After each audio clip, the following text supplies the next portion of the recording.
जय हिंद दोस्तों।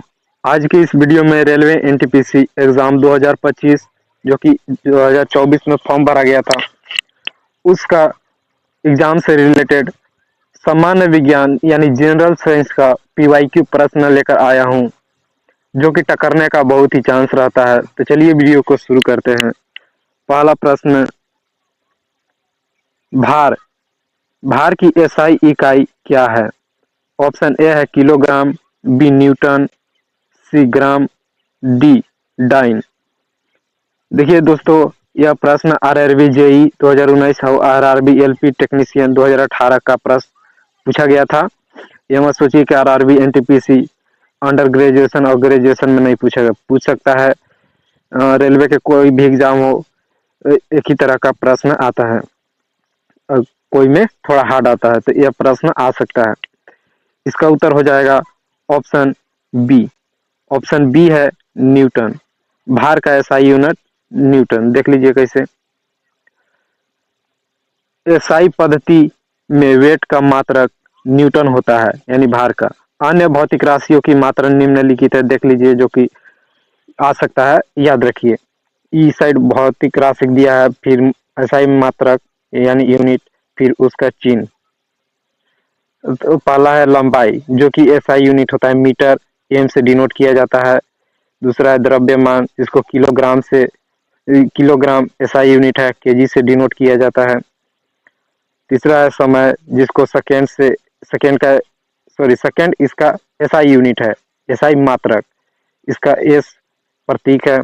फिर विद्युत धारा, जिसका एम्पियर एसआई यूनिट है और ए प्रतीक। फिर तापमान, जिसका केल्विन एसआई यूनिट है और के डिनोटेड चिन्ह सिंबल। फिर है ज्योति तीव्रता, जिसका कंडेला एसआई मात्रक है, और सी कैपिटल में सी और डी इसका प्रतीक है। और आखिरी है पदार्थ की मात्रा, जिसको मोल से डिनोट एसआई यूनिट है और मोल से भी डिनोट किया जाता है। अगला प्रश्न देखते हैं। निम्न में से किस राशि का एसआई मात्रक कंडेला है? जो कि पीछे ही अभी देखा था, निम्नलिखित दिए गए 7-8 जो भी एसआई यूनिट था। पहला है ऑप्शन ए आवेग, बी वेग, सी बल, डी ज्योति तीव्रता। दोस्तों, यह प्रश्न आरआरबी जेई सीबीटी 2 का प्रश्न है 2019 का। इसका उत्तर हो जाएगा option B D. Option D इसका सही उत्तर है। ज्योति तीव्रता का एसआई मात्रक होता है कंडेला, सी डी। अगला प्रश्न देखते हैं। संवेग की एसआई पद्धति में इकाई क्या होता है, यानी यूनिट क्या होता है कि इसमें मेजर करते हैं? ऑप्शन ए दिया है केजी मीटर पर सेकेंड, सॉरी पर सेकेंड स्क्वायर। ऑप्शन बी है केजी मीटर पर सेकेंड। ऑप्शन सी है ग्राम मीटर पर सेकेंड। ऑप्शन डी है केजी सेंटीमीटर पर सेकेंड। दोस्तों, यह प्रश्न 3 एग्जाम में पूछा है, 2 बार आरआरबी ग्रुप डी का, जो कि दोनों एक ही ईयर में पूछा है, और फिर आरआरबी टेक्नीशियन का। तो ये महत्वपूर्ण है, जब ग्रुप डी में आ सकता है तो एनटीपीसी में बहुत ही चांस है। तो इसका उत्तर हो जाएगा ऑप्शन बी। ऑप्शन बी है, जो कि केजी मीटर पर सेकेंड संवेग की एसआई पद्धति में इकाई। देख लेते हैं आगे।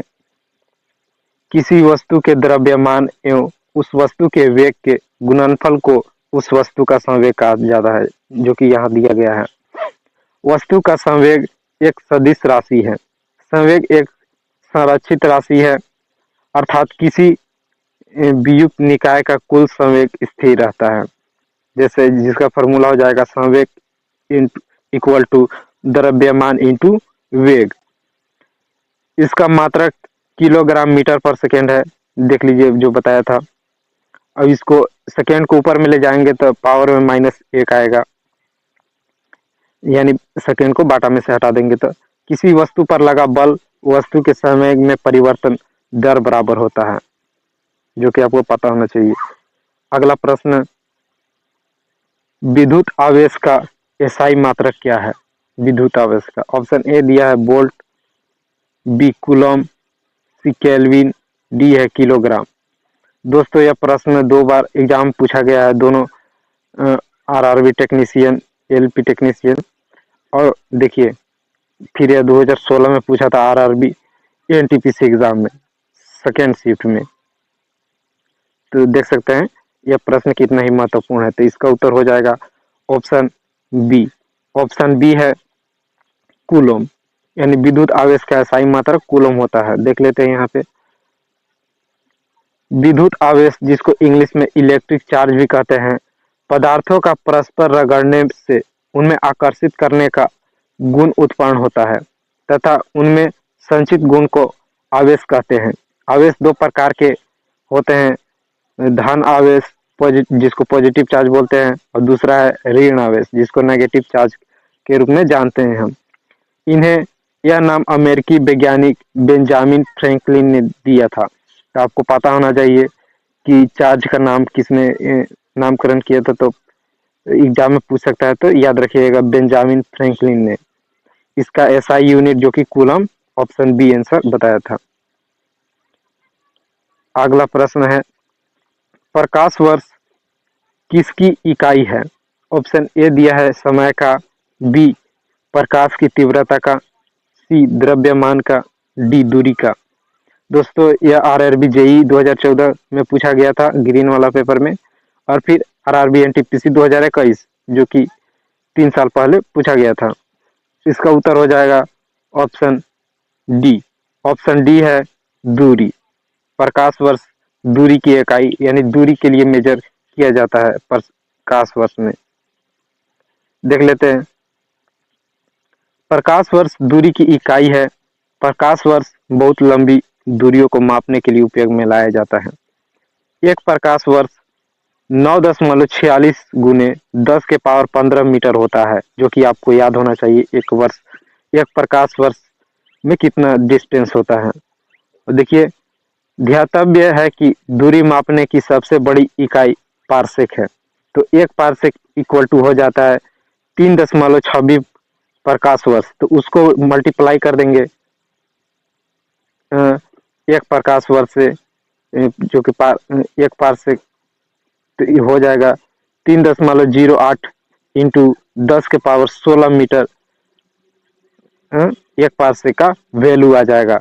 देखिए दो यहाँ पे महत्वपूर्ण पॉइंट है। पहला, एक प्रकाश वर्ष बराबर 9.46 इंटू 10 के पावर 15 मीटर होता है, और एक पारसेक बराबर होता है 3.26 प्रकाश वर्ष, जिसको एक पारसेक में लिखेंगे 3.08 इंटू 10 के पावर 16 मीटर होता है।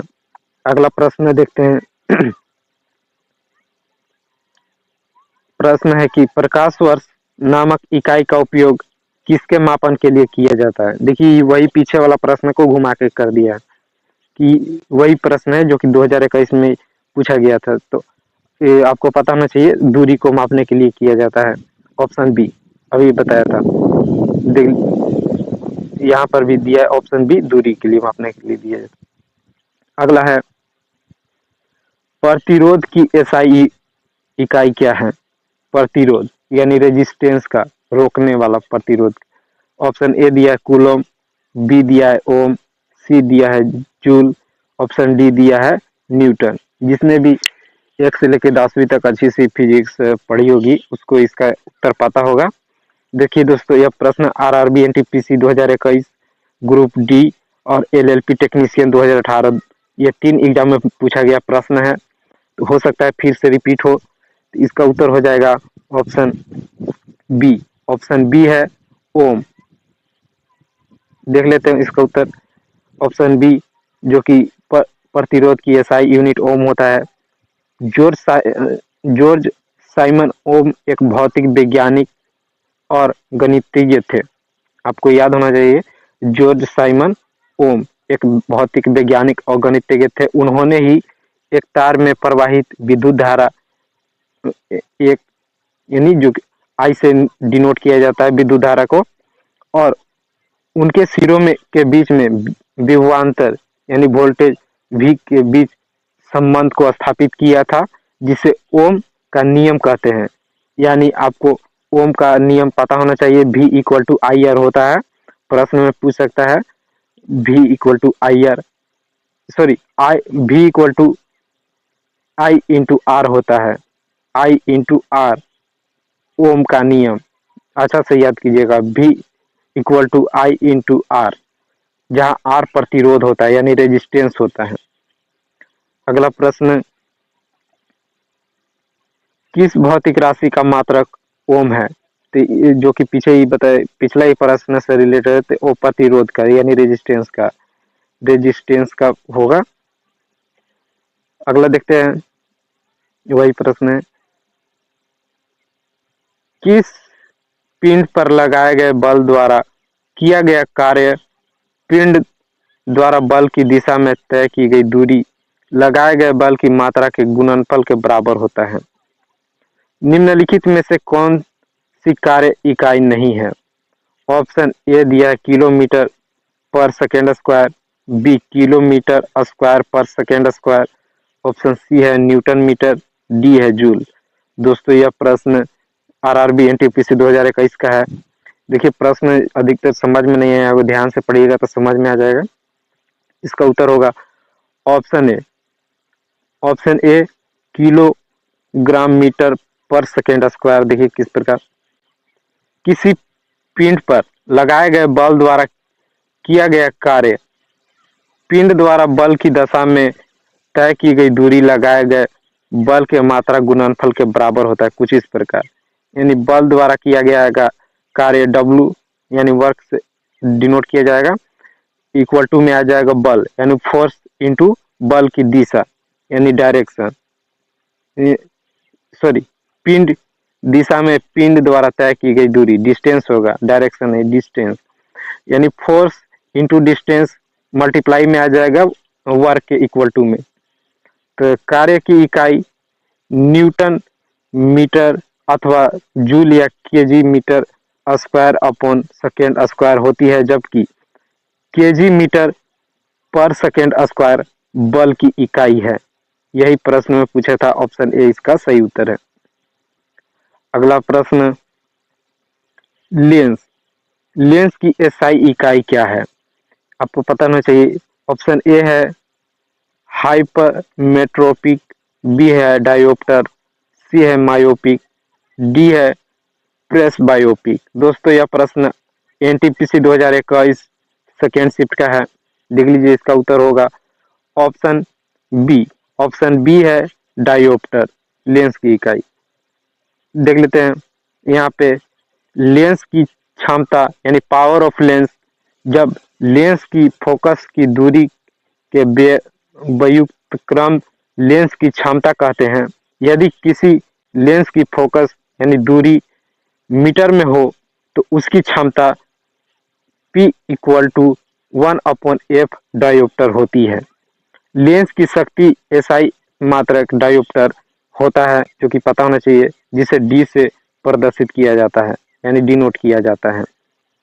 अगला लाइन देखते हैं, निकट दृष्टि दोष। देखिए आंख में बीमारी होने वाले कुछ महत्वपूर्ण जानकारी। मायोपिया, इस रोग में ग्रसित व्यक्ति नजदीकी की वस्तु को देख लेता है परंतु दूर की स्थित वस्तु को नहीं देख पाता, जिसे मायोपिया यानी निकट दृष्टि दोष कहते हैं।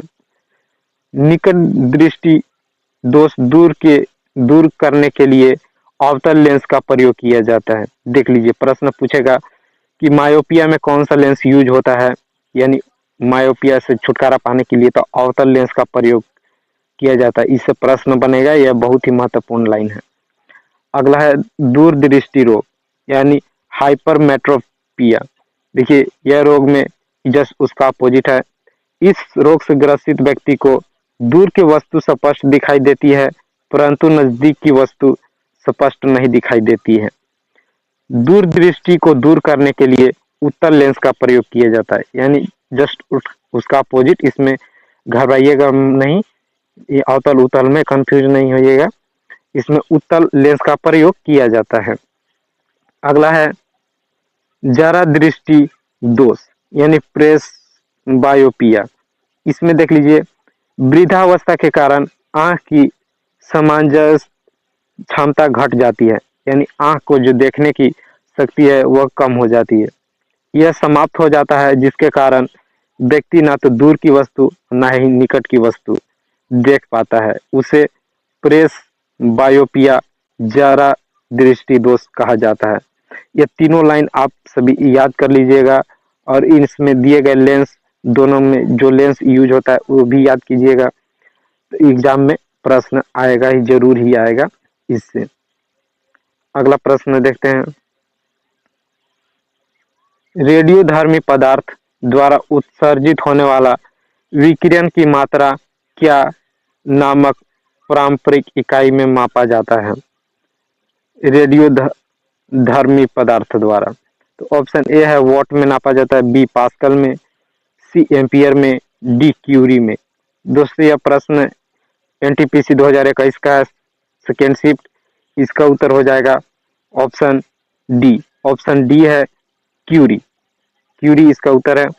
देख लेते हैं। रेडियोधर्मी पदार्थ द्वारा उत्सर्जित होने वाला विकिरण की मात्रा क्यूरी नामक इकाई में मापा जाता है। लाइन याद कीजिएगा, वाट जब शक्ति की एसआई है वाट, और यह ऊर्जा के परिवर्तन या रूपांतरण की दर मापती है वाट। और पास्कल दाब की एसआई यूनिट है, याद होना चाहिए। और एम्पियर विद्युत धारा की एसआई यूनिट है। आगे देखते हैं। उद्योग में शक्ति की इकाई क्या है? प्रश्न, उद्योग में शक्ति की इकाई, वहां यानी वहां पे शक्ति पावर की इकाई का होगा। ऑप्शन ए है किलोवाट, बी वाट, सी जूल, डी है अश्व शक्ति। दोस्तों यह आरआरबी एलपी टेक्नीशियन 2018 का प्रश्न है। इसका उत्तर हो जाएगा ऑप्शन डी। ऑप्शन डी है अश्व शक्ति। देख लेते कैसे। भौतिकी में शक्ति यानी पावर का विद्युत शक्ति वह दर होता है जिस पर कोई कार्य किया जाता है या ऊर्जा संचारित होती है, अथवा एक नियम समय में कितनी ऊर्जा का आवश्यकता होती है या ऊर्जा व्यय होती है। शक्ति यानी पावर इक्वल टू कार्य अपॉन टाइम से डिनोट किया जाता है।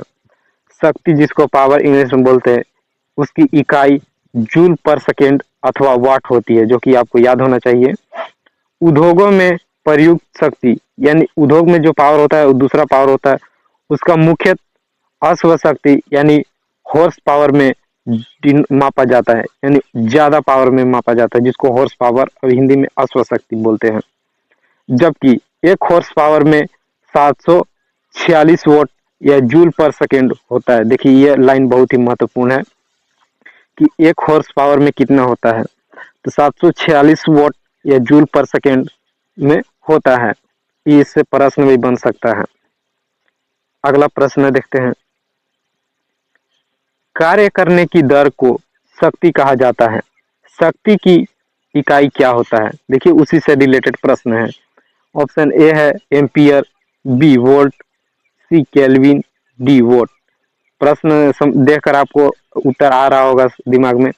यह प्रश्न आरआरबी एनटीपीसी का ही है 2021। इसका उत्तर हो जाएगा ऑप्शन डी।